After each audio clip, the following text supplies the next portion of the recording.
The scene in Perth, Australia at that particular time was, there was a lot of cabarets, and they had what they call corkage fees, where you brought your alcohol to a club, which were open till 3 a.m, and you paid for your corkage and they would store your alcohol. That's how they got around the licensing laws. There was also a lot of mining going up in the north of Australia at that stage, places like Mount Tom Price. And the miners used to work on and off. They'd work for 6 months and take 3 months off, and they'd accumulate a lot of cash, and they came down to Perth and would spend it in these clubs. The only problem was, and of course they had lots of entertainment there, the only problem was the bands that they wanted to have there were primarily what we called top 40 cabaret bands. In other words, what they did was their repertoire belonged to the top 40 charts and what you heard on radio.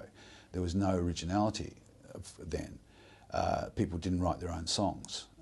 And whilst we didn't write our own songs either, we wanted to play rock and roll music, and it wasn't conducive to the clubs.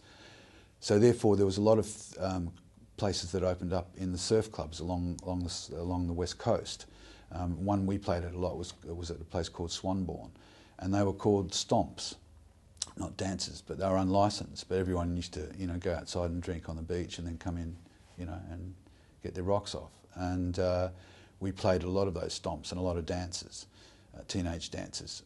I remember in Perth there was a place called the KY Club, which was in conjunction with a radio station, the biggest radio station at the time. And so we played rock and roll, but there's no way they would hire us for the clubs. So our music, our performances were restricted to the stomps, as we call them, or dances that we put on ourselves, which we did quite a lot. And that's how it happened. And our frustration in the end with Perth was that we could see we weren't going anywhere. Perth is one of the most isolated, if not the most isolated city, in the world. Apart from that, of course, the clubs, our venues were restricted to, maybe 6, 7, 8. Well, you can only place so many venues, over so many nights in a year. So that's why we left Perth to go to Melbourne in the end, because there just wasn't places for us to play.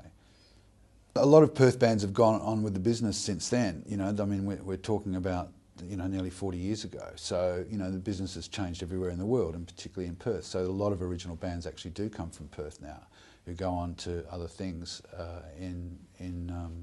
not only in Australia but globally as well.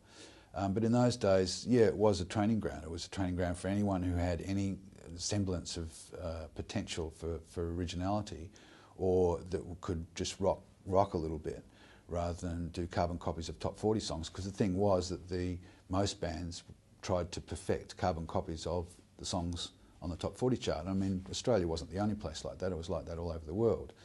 But the difference was that there was virtually no other place in Perth. So to expand musically and to get on with what you wanted to get on with, which was to become a rock and roll star, both Bon and I, anyone who thinks that Bon was someone who didn't care about fame or making it is gravely mistaken. Bon wanted to make it, he wanted to be a rock and roll star, and he wanted to be in the biggest band in the world. It's simple as that. We both did.